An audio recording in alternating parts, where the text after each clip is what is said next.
I'm really glad to have that group here. It's a diverse group, people from the union movement, industry experts, CEOs, finance leaders, and voices from right across the economy. 75 cents out of every dollar Canada spends on defense capital has been flowing south into US-based companies for decades. Just sit with that for a second, because what just happened in Ottawa changes that number for the next generation. And the effects are already starting to move through supply chains in ways most people have not connected yet. I want you to keep that figure in your head, 75 cents on every dollar, because that is the entire backdrop for what Mark Carney rolled out on February 17th. And once you understand it, the whole story of Canada-US relations over the next 10 years starts to look very different. This is not just politics. This hits your wallet whether you live in Toronto, Vancouver, Calgary, or Halifax. It changes what gets built in this country, what gets exported, what jobs are available, and honestly, what kind of country Canada is going to be when we come out the other side of the next decade. Here is what almost nobody is talking about. Canada just announced its first ever defense industrial strategy.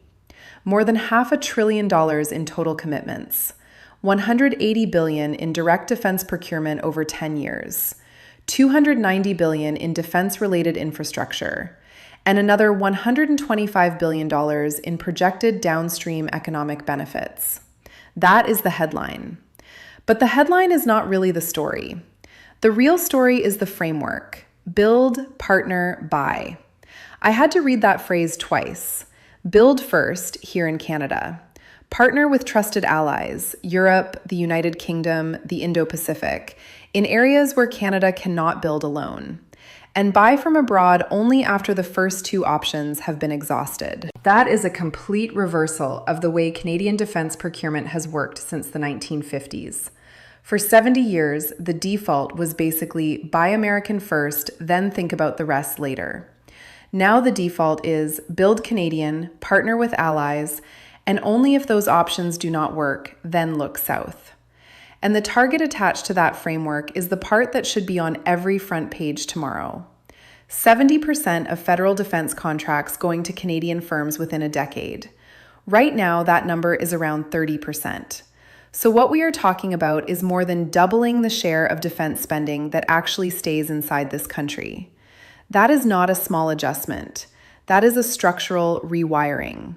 For decades, Canada's defense industrial base has operated as what economists politely call a branch plant economy. Canadian subsidiaries of American prime contractors building parts and components that feed into US-made platforms. And in one sense, that worked when the United States was a reliable buyer and a stable partner. But the foundation of that whole arrangement was always trust.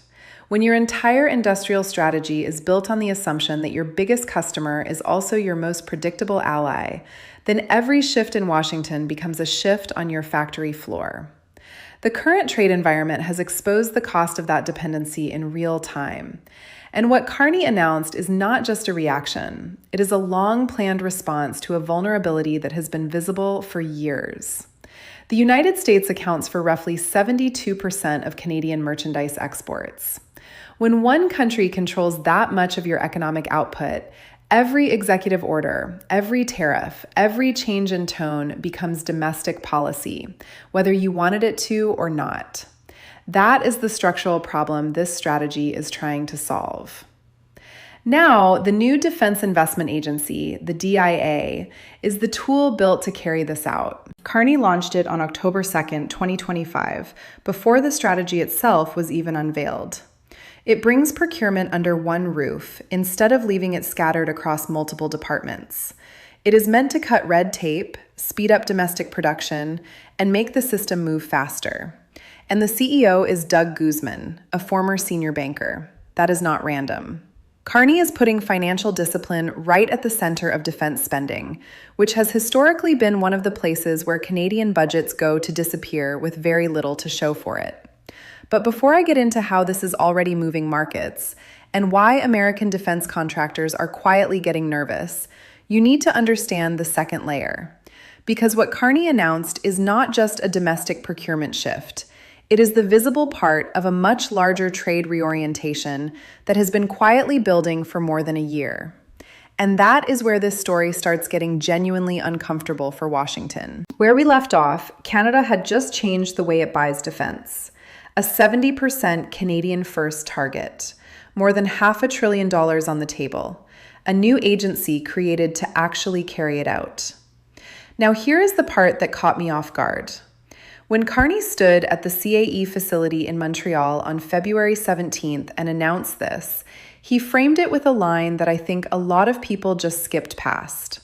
He said, and I'm closely paraphrasing the point, that strategic autonomy does not mean isolation.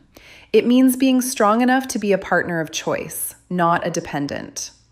That is not the language of a prime minister reacting to a news cycle. That is the language of someone carrying out a plan that was probably mapped out months ago, maybe even years ago. And this is where Carney's central banking background starts to show. The man spent 13 years running two of the most important central banks in the world, the Bank of Canada during the financial crisis and the Bank of England during Brexit. When central bankers talk about a single point of failure, they mean something very specific. It is a structural weakness where one disruption can shake the entire system. Carney looked at Canada's defense procurement, saw 75 cents of every dollar going to one country, and treated that as a single point of failure. This strategy is built to remove it. Here is the logic chain people are missing. When the United States started putting broad tariffs on Canadian steel, aluminum, lumber, and a long list of other sectors in early 2025, the immediate damage became the headline. But the second order effect, the one that took months to fully show up, was that every long-term economic relationship Canada had with the United States suddenly had to be revalued. Because if your biggest trading partner can change the price of your exports overnight with an executive order, then every contract, every investment plan, every supply chain decision has to account for that volatility. So Canadian companies started doing exactly that. By the third quarter of last year, business sentiment surveys were showing firms actively diversifying suppliers and markets, not as some political gesture, but as basic risk management. That is the chain. Tariff uncertainty in March 2025 pushed the private sector to start hedging by the middle of the year. That then gave political cover for much bigger public sector strategy shifts by early 2026. The defense industrial strategy did not appear out of nowhere. It is the policy capstone of a market reaction that was already underway. Each move led straight into the next. Now, on the Trump side of this, and I do want to be fair here, but look at the numbers. The original idea behind the tariff strategy was that putting economic pressure on Canada would force concessions on dairy, energy exports, and border enforcement. That was the message. But in practice, Canada has not made the major concessions the White House publicly demanded. Instead, Canada sped up trade engagement elsewhere. A notable agreement with China earlier this year, deeper ties with the European Union, expanded engagement with India, security and defense agreements with Japan and Indonesia, and now this defense strategy that specifically names Europe, the UK, and the Indo-Pacific as priority partners. I'm going to say something that might surprise you. American manufacturers are warning the White House about what this could cost. Defense industry analysts have pointed out that if Canada redirects even part of that 75 cents on the dollar away from U.S. prime contractors, it affects supply chains in Ohio, Texas, Georgia, and Connecticut, states with serious defense employment. The Pentagon's own analysts understand that once a foreign government rewires the way it buys defense, that change usually sticks. It does not simply snap back when the tariff cycle ends. Credit where it is due, the administration's political messaging on this has been strong. The tough-on-trade framing plays well with its domestic base. But then you read the fine print, and the same problem economists warned about keeps showing up. Tariffs are not paid by the exporting country. They are paid by domestic importers, which means American businesses, and eventually American consumers, absorb the cost. The Bank of Canada's own modeling has been consistent on this. Input costs for North American manufacturers rise, and most of that pass-through lands south of the border, not north. But this is where the story really turns, because what Canada is doing on the trade side, completely separate from the defense strategy, is what is actually changing the leverage equation. And the numbers underneath it are the part nobody is putting out front. Okay, now let me show you the part they are not putting in front of you, because the defense strategy is the headline, but the trade numbers underneath it are the real story. Statistics Canada data on exports to non-US markets shows year-to-date growth of about 8.3% through the third quarter of 2025. Now, 8.3% may not sound huge at first, until you remember that this is happening while exports to the United States were running roughly 2.4% below the year before. So the diversification is not theoretical anymore. It is measurable. It is right there in the data. And when you look at where that growth is happening, it tells you everything about Canada's new trade map. Energy exports to countries outside the United States rose 22.3% in 2025, hitting $28.8 billion. Shipments to China, Hong Kong, and the Netherlands increased. Energy flows to Singapore, Germany, and Italy expanded. And here is the one that should probably be on a billboard somewhere. Canadian aluminum exports, which have been under U.S. tariffs since March 2025, jumped from $738 million in 2024 to more than $2.1 billion in 2025 to the Netherlands and Italy specifically. That is almost tripling an export sector in 1 year as a direct response to one policy. Tariffs were supposed to hurt Canada. Instead, Canadian aluminum found new buyers, mostly in Europe. This is the part that kept me up last night. To understand what is happening, look at what South Korea built over the last 15 years. South Korea went from having a regional defense industry to becoming one of the fastest growing defense exporters in the world by deliberately positioning itself as a reliable alternative to U.S. prime contractors. Hanwha, Korea Aerospace Industries, Hyundai's defense units, these are now major suppliers to European NATO members, Southeast Asia, and the Middle East. South Korea did not replace the United States. It simply made sure it had options when the U.S. defense procurement system became too slow or too political. Canada is now following a similar playbook, but it is starting from a stronger industrial base and with deeper capital tools. The lesson from Seoul is pretty clear. Once a country builds alternative defense supply relationships, those relationships usually last longer than whatever political dispute created them in the first place. Even when relations with Washington settle down, the new supply chains tend to stay. That is the part of this story that has people in U.S. defense procurement quietly worried, because it means the cost of a tariff cycle is not really measured during the cycle itself. It is measured by the supply relationships that get built during that period and then never fully reverse. Now, the international backdrop is doing a lot of work here. The Canada-EU Security and Defense Partnership was agreed to in June 2025. Canada has now joined the European Union's Security Action for Europe program, known as SAFE, as the first non-EU member. That opens Canadian firms to Europe's defense market and provides access to low-interest loans for procurement and investment. The European Union is, by some measures, Canada's second largest trading partner, with two-way goods trade around 75.6 billion euros.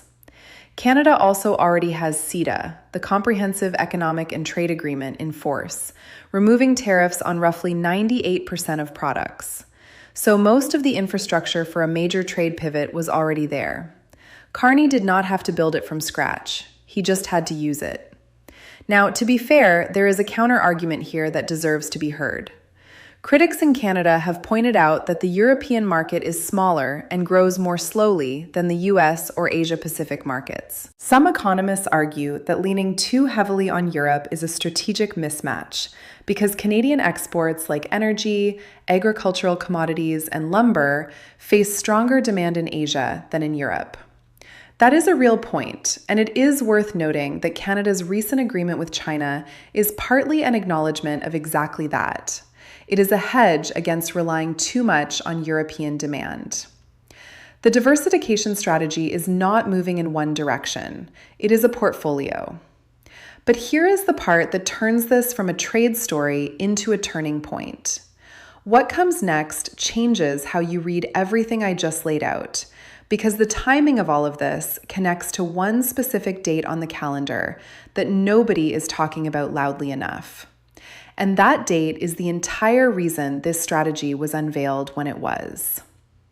If you have made it this far, good, because this is the part that actually matters. Remember what I said at the beginning? 75 cents of every defense capital dollar flowing south. That number is the whole frame. And the timing of this strategy is aimed directly at one event coming up on the calendar, the USMCA review, July 1st, 2026. That is when the first formal trilateral review of CUSMA, the United States-Mexico-Canada Agreement, begins. It is the negotiation that decides whether the agreement gets extended for another 16 years, gets changed, or starts moving toward expiration. Every trade move Canada is making right now, the defense strategy, the China agreement, the European partnerships, the aluminum redirects, the 70% procurement target, the SAFE membership, is positioning ahead of that July 1st table. Carney is not walking into USMCA talks as a dependent. He is walking in with 8.3% non-US export growth, a $500 billion defense reorientation already underway, and a clear, measurable move away from relying on a single customer. That changes the leverage equation completely. This stopped me in the middle of my research. The International Monetary Fund currently projects Canada to post the second fastest growth in the G7 over 2026 and 2027. Not the slowest, not somewhere in the middle, second fastest. Despite the tariffs, despite the trade tensions, despite everything, Canada also leads the G7 in per capita direct investment inflows. The diversification strategy is not just stopping decline, it is creating growth. And Statistics Canada's survey of planned capital expenditures for 2026 shows firms increasing investment. They are putting money into the new economic structure, not pulling back from it. Now let me bring this down to something real in your daily life. The defense industrial strategy is projected to create 125,000 high-paying jobs over the next decade. It targets a 240% increase in Canadian defense industry revenues and a 50% increase in defense exports. For workers, that is a structural demand signal. It means the jobs being created are not tied to the buying decisions of one foreign customer. For small and medium-sized businesses, the strategy projects defense-related revenues rising by more than $5.1 billion every year. That is real money landing in real Canadian communities. Quebec Aerospace, Ontario Manufacturing, Halifax Shipbuilding, Western Land Systems, Prairie Critical Minerals. And because the strategy connects defense to dual-use technology, AI, quantum, robotics, drones, advanced manufacturing, the spillover into the civilian economy is significant. Canadian innovation developed under a defense contract can become commercial technology 2 or 3 years later. That is how every major industrial economy works, and Canada is finally building that pipeline. So here is the bigger picture. Washington's tariff strategy was designed to extract concessions through economic pressure. It assumed dependency would force compliance. But that assumption underestimated how quickly a sophisticated economy can rewire itself when it has competent leadership, available capital, existing trade infrastructure, and a clear target. Canada had all four. The result is that the trade war has not broken Canada. It has accelerated the very diversification that reduces American leverage going forward. Where does this go from here? Realistically, the next 6 to 12 months are going to have 3 parallel storylines. First, the USMCA review begins formally in July, and what Carney brings to that table will look very different from what would have been available 2 years ago. Second, the European and Indo-Pacific defense partnerships will start producing visible procurement decisions, major equipment purchases, joint development announcements, and supply chain integration deals. Third, the U.S. domestic political calendar will keep driving tariff cycles. And every news cycle gives Canadian firms another reason to keep diversifying. The pressure keeps creating the opposite of what it was supposed to create. To be fair to the American side, there is a real argument that the United States is still the dominant market, and any country trying to diversify away from it pays a transition cost. That is true. Canadian firms absorbed real losses in 2025. But the question is not whether the transition costs something. It is whether the cost of transition is smaller than the cost of staying structurally exposed. Carney's bet is yes, and the early data, 8.3% non-US growth, aluminum exports to Europe nearly tripling, 22% non-US energy diversification, and IMF projections showing the second fastest G7 growth suggest that bet is starting to pay off.